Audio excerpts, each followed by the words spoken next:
Thank you and good afternoon again. I welcome you to the resumed meeting of Glamorgan Spring Bay Council at 2:15. I welcome Councillor Churchill to the chamber. Councillor Churchill was delayed arriving due to a unavoidable delay from a flight. So present in the chamber today, we now have Councillor McQueenie, Councillor Woods, Councillor Young, Councillor Churchill and Mayor Arnold. I declare that we have a quorum. There are no apologies. A leave of absence in accordance with Regulation 39 of the Local Government Meeting Procedure Regulations. As chairperson, I now request leave of absence for Deputy Mayor Michael Simons and Councillor Neil Edwards for this meeting of council due to family commitments. Councillor Woods. Thank you, Mayor. I'll move that council grant Deputy Mayor Michael Simons and Councillor Neil Edwards a leave of absence for the special meeting of council held on Tuesday, the 5th of September, 2023. Do I have a seconder, please? Councillor McQueenie, thank you. I'll put the motion. All those in favour? Those against? Motion is carried. Thank you.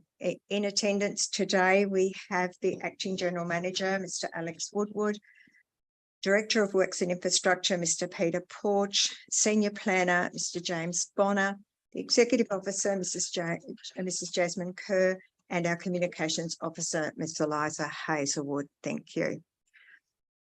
Agenda item 1.5 is the declaration of interest or conflict. As Mayor, I now request elected members to indicate whether they have any interest personally or via a close associate as defined in section 49 of the Local Government Act 1993 or to any conflict as described in Council's Code of Conduct for councillors in any item included in the agenda. There are no declarations. Thank you. Under Regulation 25 of the Local Government Meeting Procedures Regulation 2015, as chairperson, I hereby declare that council is now acting as a planning authority under the provisions of the Land Use Planning and Approvals Act 1993 for section 2 of the agenda. There is the recommendation. Councillor Young. I move that council now acts as a planning authority at 2:17 p.m. Thank you, Councillor Young. Do I have a seconder? Councillor Woods, thank you. I'll put the motion. All those in favour? Those against? Motion's carried. Agenda item 2. Yep. Agenda item 2.1 is SA 2022/334, a 4-lot subdivision at 945 Dolphin Sands Road, Dolphin Sands. There is a recommendation on page 15. Councillor Churchill. I move that consideration of SA 2022/34 945 Dolphin Sands Road, Swansea, be deferred to the second ordinary council meeting following a decision by the Tasmanian Planning Commission to amendment AM 2022/02. Is there a seconder for the motion? Councillor McQueenie. I am going to have to seek some qualified advice here in relation to it. Bring the motion up. Sure. Yeah. We'll just bring the motion up on the screen. Thanks.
Thank you, Councillor Churchill. My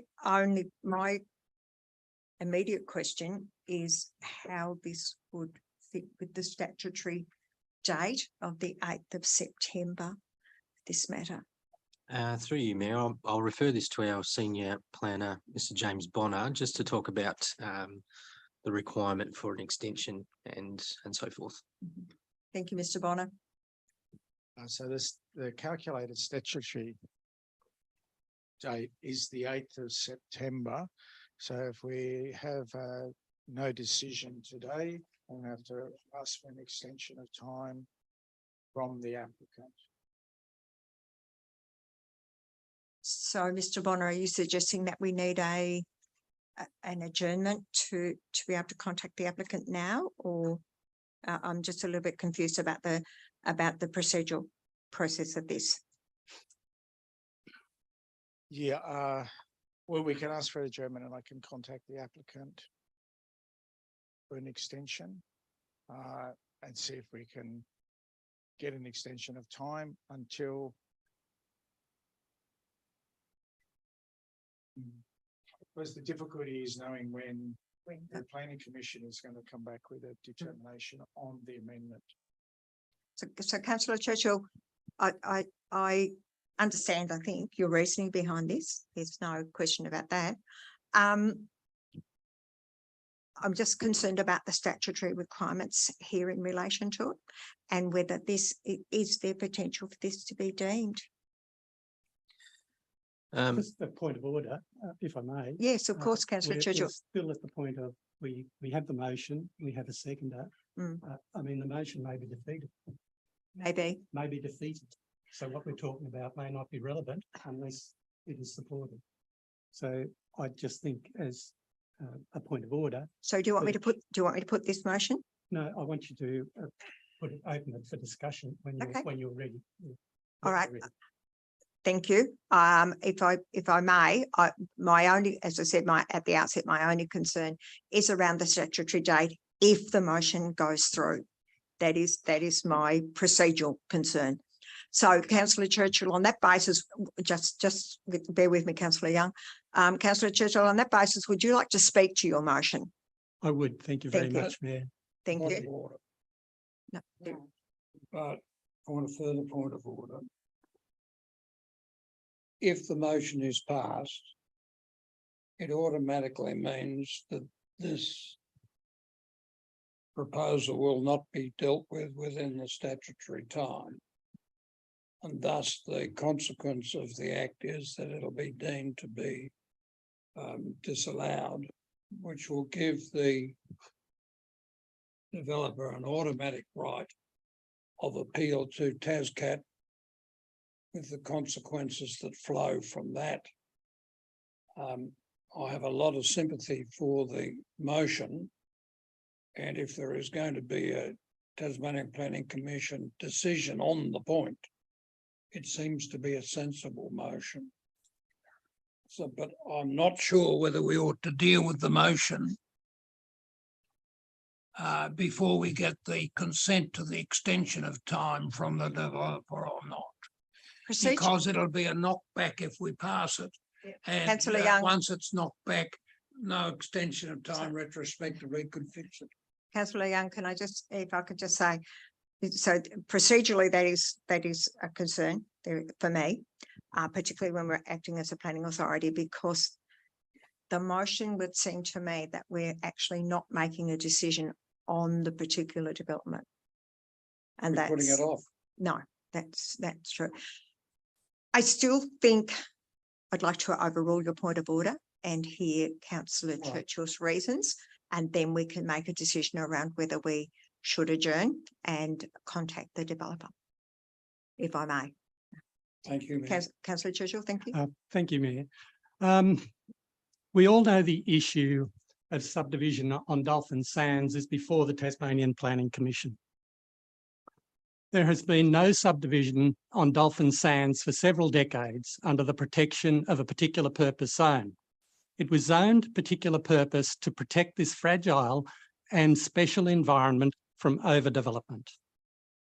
Council has tried to address the change in wording accidental or otherwise, to the particular purpose zone through the LPS process several times in an attempt to resolve and correct the error. It is before the TPC, and we, the planning authority, should not be placed in a position of being forced to make a decision on subdivision brought upon us opportunistically while the TPC is yet to bring down its decision. The low-density subdivision of Dolphin Sands dates back to the 1960s. While recognising the problems of environmental impact, water availability, potential contamination of the aquifer, fire and climate change, the potential for coastal erosion and inundation, Dolphin Sands is an example of a place where flora, fauna and humans exist reasonably well together at the current population density. However, the balance is delicate. Many lots are yet to be built upon, and with increasing land clearing for each residence and the resultant impact on nature and habitat, environment is the big loser. The two subdivisions before us today are diametrically opposed to the intent of the original particular purpose zone, and distressing to the many people who live on Dolphin Sands, many of whom have lived there for a long time, confident that further subdivision would not occur. Is that confidence now undermined, and with what consequences? Council is now in the unenviable position of having to decide to try to maintain the status quo and to support the intent of the PPZ, or to risk costs to community due to an appeal by the developers. Thank you, Mayor. Thank you. Thank you, Councillor Churchill. I'm conflicted here because the Administrative Appeals Tribunal found that the inclusion of or was not an error, and therefore the application must be determined in accordance with the particular purpose zone standards as they're written. But I hear very clearly all your reasons that you've just put. I'm going to have to defer to the Acting General Manager here and or Mr. Bonner, because procedurally I really am at a loss as to what happens here, because acting as the planning authority, if this motion is passed, we haven't made a decision on this particular development application as I see it. Have I got that correct, gentlemen? Thank you, Mr. Bonner or Mr. Woodward. Through you, Mayor, that is correct. Right. So there wouldn't be a decision. It would require us to speak to the applicant to seek an extension of time until the September meeting. If the applicant refused, that extension of time, a decision would need to be made by officers under delegation. I believe the delegation, if there's a refusal of an extension, then that results in a refusal of the application. I think the issue that I have is that this isn't, we're not, council as the planning authority is not refusing it, we're deferring it. Correct. So we haven't made a decision in relation to it.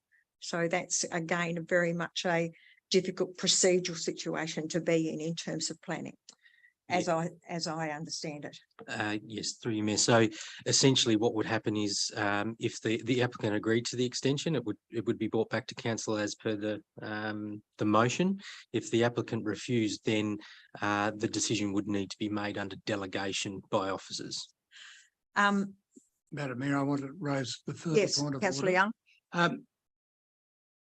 What's been said sounds attractive, but we have an obligation to deal with the development application within a limited time.